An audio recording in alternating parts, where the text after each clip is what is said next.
Hello साथियों, नमस्कार। आज हम आप सबको ये ऑब्जेक्टिव का पार्ट 2 लेकर करके आए हैं, जो बहुत ही इम्पोर्टेंट है। एग्ज़ाम में आने की बहुत बड़ी संभावना है, तो आप इसे पूरा देखिए। और ये ऑब्जेक्टिव का सीरीज है, हम ऐसे ही करके आपको पूरा ऑब्जेक्टिव में बता देंगे जो एग्ज़ाम में आ सकता है। तो आपका ये पहला सवाल है, लिखा हुआ बोर्ड पर दिख रहा होगा कि साइन थ्री ए बराबर है कोस ए माइनस 10 डिग्री। तो इसमें ए का मान निकालना है। तो इस तरह से इसको किस तरह से सॉल्व करेंगे, कैसे आंसर आएगा। तो साइन थ्री का मान है कोस ए माइनस 10 डिग्री। तो आप क्या करिए, इधर कोस है तो आप इधर भी कोस में बदल लीजिए। तो क्या हो जाएगा, साइन, इसको क्या लिख सकते हैं, इसे हम साइन का फॉर्मूला होता है ये कोस 90 माइनस 90 माइनस 3 ये लिख सकते हैं। कोस का ये सूत्र होता है, यहाँ को सूत्र लिख देते हैं आपका, कोस 90 माइनस थीटा बराबर क्या होता है, साइन थीटा। लेकिन यहाँ थीटा की जगह पर क्या है, 3 है। तो आपका हो जाएगा कोस 90 माइनस 3 है बराबर क्या होगा, इधर हो जाएगा कोस ए माइनस 10 डिग्री।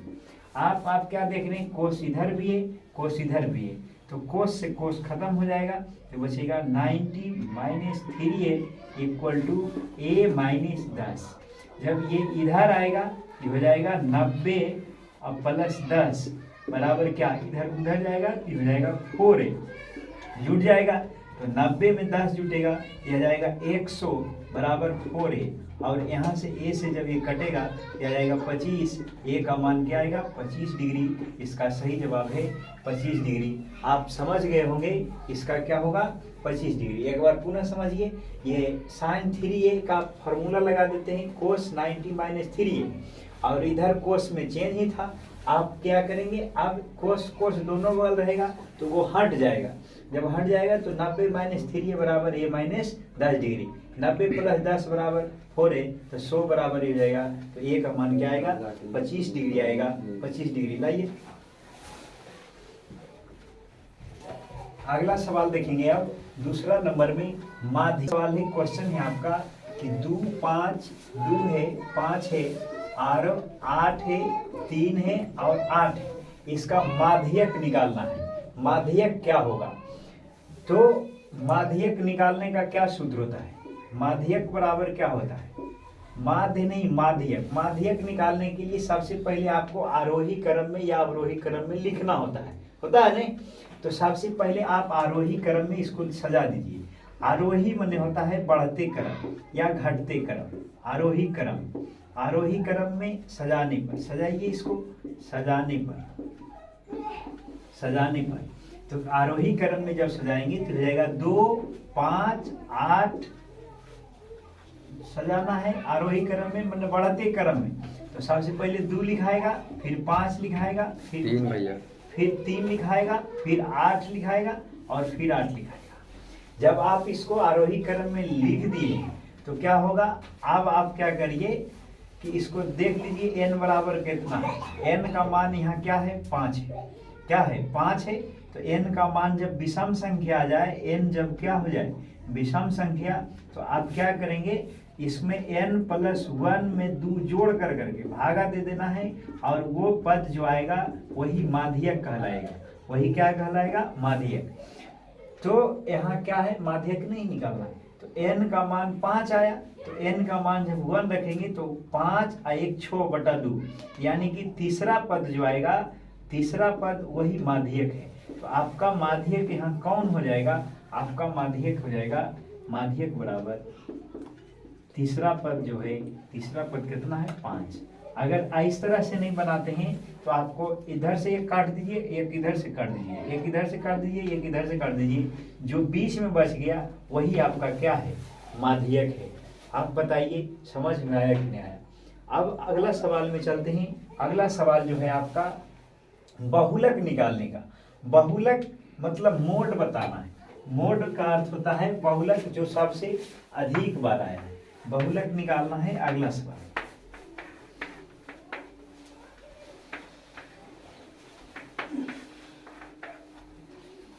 अगला सवाल है 2 5 2 है कौमा 5 है कौमा 8 है कौमा 3 है फिर 8 है 3 है 2 है और 3 3 का बहुलक बताना है। इसमें बहुलक निकालना है। तो बहुलक का अर्थ होता है कि कौन सबसे अधिक बार आया, किसकी बारंबारता सबसे अधिक है, फ्रीक्वेंसी। तो सबसे अधिक फ्रीक्वेंसी किसका है? 3 एक बार आया, 2 बार आया, 3 बार आया, 4 बार आया।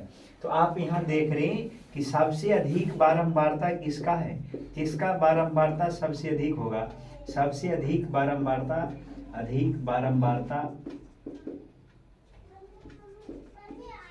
3 का है। इसलिए बहुलक वही हो जाएगा जिसका बारंबारता अधिक होगा, वही बहुलक होगा। तो बहुलक कितना हो जाएगा इसका? इसका सही आंसर 3 है। इसका बहुलक क्या हो जाएगा? 3 हो जाएगा। बताइए समझ में आ रहा है? अगला सवाल जो है वर्ग अंतराल 10 से 20 का वर्ग चिन्ह बताना है कि इसका वर्ग चिन्ह क्या होगा। वर्ग चिन्ह, तो वर्ग चिन्ह निकालने के लिए क्या करना होगा? वर्ग चिन्ह में इसका अर्थ होता है कि इसमें वर्ग चिन्ह निकालना है। वर्ग चिन्ह कैसे निकालते हैं?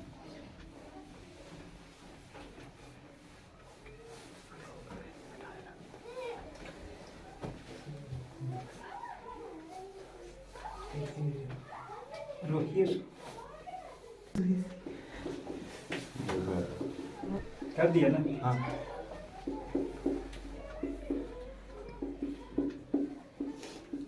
तो वर्ग चिन्ह का सूत्र होता है ऊपरी सीमा प्लस निम्न सीमा बटा में 2। तो आप वर्ग अंतराल दिया हुआ है 10 से 20 के अंतराल में बताना है। तो इसमें निम्न सीमा जो नीचे लिखा है वो निम्न सीमा है। तो निम्न सीमा का स्थान पर लिखाएगा 10 और ऊपरी सीमा का स्थान पर लिखाएगा 20 और इसमें 2 से भागा देंगे जोड़ कर करके। तो ये हो जाएगा 30 बटा में 2, काटोगे तो आ जाएगा 15, यानी कि वर्ग अंतराल की लंबाई कितना होगा? 15। आप इस तरह से दिमाग में भी बना सकते हैं वहां पर ही। ठीक है, अगला सवाल है उसी का अगला सवाल है 5 नंबर में कि वर्ग अंतराल दिया हुआ है 5 से लेकर के 10, 5 से 10 है, फिर 10 से 15 है, इस तरह से दिया हुआ है। आपको इसमें पूछ रहा है वर्ग की लंबाई बताइए। वर्ग की लंबाई क्या होगा? तो वर्ग की लंबाई बराबर सूत्र होता है, वर्ग की लंबाई का भी फॉर्मूला होता है। वर्ग की लंबाई बराबर आप बात कर लेंगे ऊपरी सीमा में से निम्न सीमा को घटा देना है। ऊपरी सीमा माइनस निम्न सीमा, ऊपरी सीमा घटाव निम्न सीमा करेंगे तो यह आ जाएगा क्या? वर्ग की लंबाई। तो वर्ग की लंबाई हो जाएगा 15 में से 10 कहीं से भी घटा लीजिए। तो 15 माइनस 10 करेंगे, यह आ जाएगा कितना? 5 आ जाएगा। इसका सही आंसर क्या हो जाएगा? वर्ग अंतराल की लंबाई 5 सेंटीमीटर। जलवा स्मार्ट बोर्ड पर पढ़ा दी हो गया। अगला जो है ये कह रहा है कि 5 सेंटीमीटर वाले किनारे वाले घन को 1 सेंटीमीटर किनारे वाले घन में विभाजित किया जाए तो संख्या बताइए। तो आपको इसमें क्या करना है? घनों की संख्या बराबर सूत्र याद कर लेना है। घनों की संख्या क्या होगा? घनों की संख्या बराबर कितना घन होगा, मतलब जो पुराना वाला घन था उसका आयतन, पुराने घन का आयतन यहाँ लिख देना है, घन का आयतन, और भागा दे देना है जो इसको बदल रहे हैं जिस घन के आयतन से उसमें से। तो ये हो जाएगा एक नया घन वाला बनाना है, जो नया घन का आयतन, नया घन का आयतन। तो ये जो घन है पुराना वाला उसका 5 सेंटीमीटर का है। तो घन का आयतन का क्या सूत्र होता है? घन का आयतन बराबर होता है भुजा क्यू, भुजा क्यू हो जाएगा। तो घन का आयतन हो जाएगा 5 गुने 5 गुने 5 अर्थात 1 क्यू। और नया वाला जो घन बना रहे हैं 1 सेंटीमीटर का, 1 सेंटीमीटर किनारे वाला कितना घन बनेगा? ये हो जाएगा 1 गुने 1 गुने 1। तो ये हो जाएगा 5 गुने 5 25 गुने 5 125। तो इसका सही जवाब हो जाएगा 125 घन बनेंगे। तो आपको हम इसमें 5 वीडियो बताए और 5 सवाल और बता रहे हैं। तो आइए अब अगला सवाल है आपका, एक बक्से में 4 लाल गेंद है, 6 काली गेंद है, तो काली होने की प्रायिकता बताना है। तो एक बक्सा है, मान लीजिए यही आपके पास ये बक्सा है, इस तरह से ये बक्सा है और इसमें आपके पास जो है ये बक्सा में काला गेंद है, ब्लैक गेंद कितना है, ब्लैक जो है वो 4 है, लेकिन और ब्लैक गेंद 6 है, 6 काली गेंद है, यहाँ 6 काली गेंद है, लेकिन लाल गेंद की संख्या कितना, लाल रेड जो आपके पास है, रेड गेंदों की संख्या है 4। तो कुल कितने गेंद हो गया, टोटल कितना है, टोटल है 6 4 10, सभी गेंदों की संख्या कितना है, 10 है। तो हमसे क्या पूछ रहा है, काला होने की प्रायिकता। तो प्रायिकता बराबर क्या सूत्र होता है, प्रायिकता का सूत्र होता है संभव परिणामों की संख्या, संभव परिणामों की संख्या बटा में कुल संभव परिणाम की संख्या, कुल संभव परिणाम की संख्या, परिणाम की संख्या। तो संभव कितना है, 4 पूछ रहा है काला होने की प्रायिकता, तो काला कितना संभव है, 6 ही है, जितना काला रहेगा उतना ही तो संभव है, 6 में से कुछ निकल ही नहीं सकता है।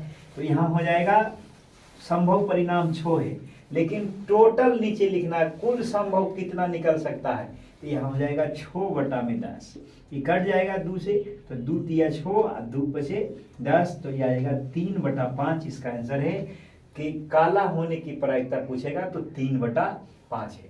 लेकिन अगर इसी में पूछेगा कि बताइए लाल गेंद होने की प्रायिकता बताइए, लाल गेंद होने की प्रायिकता, गेंद की प्रायिकता, तो क्या लिखेंगे, लाल गेंद, तो लाल क्या है, लाल देख लीजिए, लाल में संभव कितना हो जाएगा 4 और टोटल कितना है 10, तो इसको काटेंगे तो आएगा 2 बटा में 5।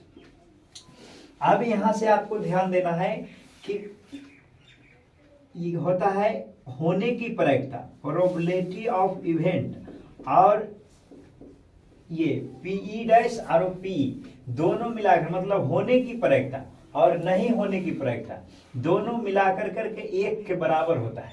तो अब बताइए कि लाल गेंद जब निकाले थे लाल होने की प्रायिकता, तो लाल गेंद में कितना था 3 बटा 5 और काला गेंद होने की प्रायिकता 2 बटा 5, मतलब लाल गेंद का 2 बटा 5 और काला गेंद होने की प्रायिकता 3 बटा 5, ये काली गेंद का है। तो लाल और काली मिलाएंगे तो कितना आएगा, मतलब होने की प्रायिकता 3 बटा 5 और नहीं होने की प्रायिकता 2 बटा 5। तो आप इसको मिला कर करके देखिए तो एलसीएम हो जाएगा 5 और ये हो जाएगा 3 + 2 5 बटा 5, 1 बराबर क्यों आएगा, 1 आएगा। तो इसका इस तरह से आप इसको प्रूव भी कर सकते हैं। तो आपका 7 नंबर सवाल बता दिए। अब अगला जो होगा, अगला सवाल है 8 नंबर में द्विघात समीकरण, द्विघात समीकरण का सवाल है, आप इसको समझिए।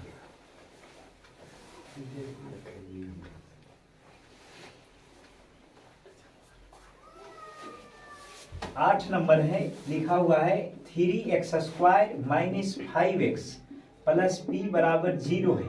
तो कह रहा है p का मान बताइए, find the value of p, p का हमको मान बताना है क्या होगा। तो कैसे निकालेंगे, इसका मान ये बराबर 0 है तो p का मान बताना है क्या होगा, p का मान क्या होगा। 3x² - 5x + p बराबर 0 है तो p का मान क्या होगा। तो कह रहा है कि p का मान निकालना है जब मूल समान है, मूल कहते हैं आंसर को, तो मूल जब समान होगा तो इसका d बराबर क्या होगा, d विविधकर जिसको कहते हैं, तो विविधकर बराबर हो जाएगा 0। मूल बराबर होते हैं जब उसका d क्या हो जाएगा 0, तो मूल बराबर। अब d का सूत्र होता है d बराबर b² - 4ac। अगर हम कल भी आपको बताए थे, अगर वो वीडियो नहीं देखे तो वो जा करके पहले देख लीजिए, तो ये आपको पूरा समझ में आएगा कि क्या होता है ABCD। मान लीजिए अगर ax² है + bx है + c बराबर 0 है, तो इसमें इसको सेट करिए, इस पर हो जाएगा 3x² - 5x + c। तो यहाँ से देख कर करके बताइए कि एक जगह पर क्या है, तो हम बोलेंगे 3 है, लेकिन b की जगह पर क्या है -5 है, तो -5 का होल स्क्वायर, -4 एक जगह पर क्या है 3 है, तो यहाँ 3 पुट कर देंगे। c की जगह पर क्या है, तो c की जगह पर तो p है, तो हम यहाँ p भर देंगे बराबर क्या 0। अब -25 का 5 का होल स्क्वायर करेंगे तो आएगा 25, -4 दिया 12p बराबर क्या आएगा 0। तो -12p बराबर क्या आ जाएगा, -25। इधर प्लस में उधर जाएगा तो माइनस में कट जाएगा, यानी कि p बराबर आ जाएगा, p बराबर हो जाएगा 25/12। उधर गुना में होने जाएगा भागा में, तो आपका सही जवाब है 25/12। अब अगला सवाल आएगा 9 नंबर। 9 नंबर सवाल है। 9 नंबर ध्यान दें। 9 नंबर जो है, 9 नंबर में लिखा है कौन सा, ये एपी का सवाल है। बहुत ही इम्पोर्टेंट बता रहे हैं, जो आपको एग्जाम में आएगा। इसको शेयर भी करिए अपने दोस्तों के साथ। लिखल है 21 है, फिर 42 है, फिर 63 है, फिर 84 है। इसी तरह से कौन सा ऐसा पद आएगा जो 420 होगा, इसको गौर से समझना है कि कौन सा पद ऐसा होगा जो 420 होगा। समझिए, तो यहाँ जो है 21 है, यहाँ क्या हो जाएगा 21। तो a का मान क्या होगा, a माने प्रथम पद, प्रथम पद कितना है 21 है। d का मान, d मतलब t2 माइनस t1, दूसरा पद में से पहला पद घटाएंगे तो वो d का मान आएगा। tn कहते हैं अंतिम पद को, अंतिम पद 420 है। करा ऐसा कितना पद है, कौन सा पद आएगा जिसको जोड़ेंगे तो 420 आएगा, कर्मा पद है। तो tn का एक फॉर्मूला आता है a + n - 1 × d। tn की जगह पर क्या भरेंगे 420। a का मान क्या है 21 प्लस n - 1 इंटू में d का मान क्या है, d घटा करके लाना होगा। 42 में से 21 घटाएंगे तो आएगा 21। तो इधर ही घट जाएगा, यहाँ हो जाएगा 420 में से 21 को घटाइए, 10 में से 1 गया तो बचा 9, यहाँ बचा 1, 1 में से 2 गया, 11 में से 2 गया तो बचेगा 9, और यहाँ बचेगा 399। ठीक है ना। अब यहाँ से हो जाएगा प्लस n - 1 इंटू में क्या है 21, इधर बराबर है। अब यहाँ हो जाएगा 21 से ये भागा लगाएंगे, भागा लगाएंगे तो ये हो जाएगा, कट जाएगा 19 बार, ये 19 बार में कटेगा तो n - 1 बराबर क्या आ जाएगा 19। तो इधर से इधर आएगा माइनस में, इधर आएगा तो प्लस में, तो n का मान क्या आएगा 20, यानी कि 20 पदों को जोड़ेंगे, 20 पद ऐसा बढ़ेंगे तो आ जाएगा 420। अब अगला सवाल में चलेंगे, 10 नंबर है। 10 नंबर में लिखल है त्रिकोणमिति से सवाल है। ये बताइए समझ में आ रहा है कि नहीं? जिसको कॉपी में जरूर नोट करिए, बहुत ही इंपॉर्टेंट सवाल।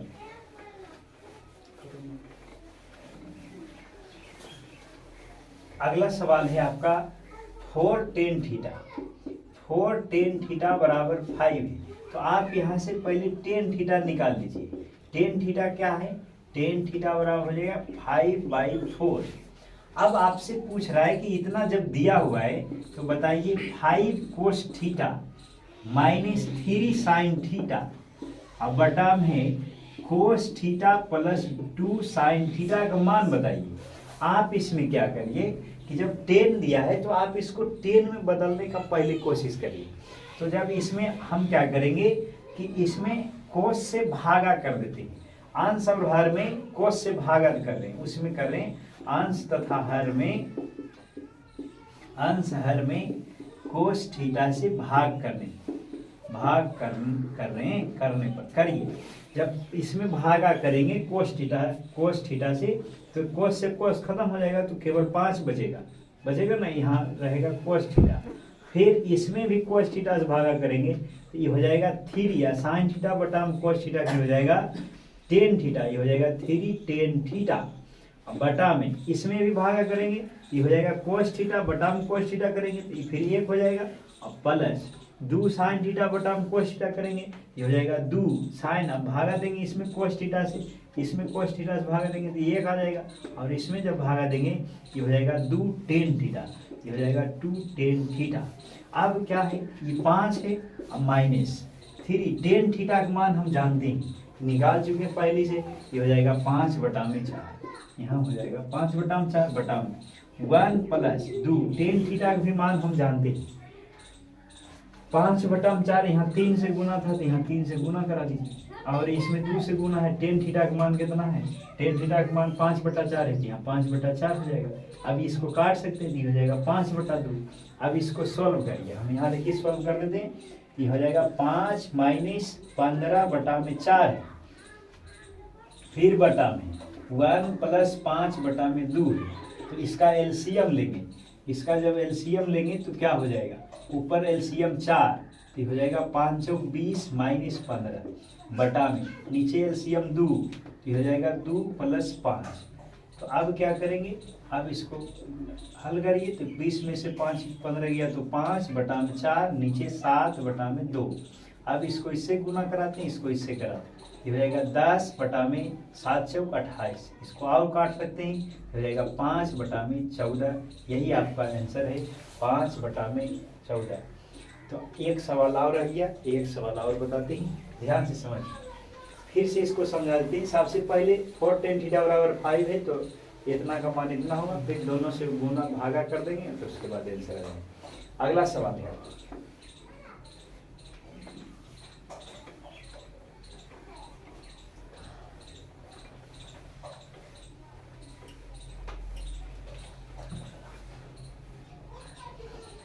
देखिए जब लिखल है 25 है, फिर 28 है, फिर 31 है, इसी तरह से बढ़ते बढ़ते कर रहा है कि 100 तक का योगफल निकालिए। मैंने 100 का नहीं है, 100 पदों का है, 100 पदों तक को हमको योगफल निकालना है।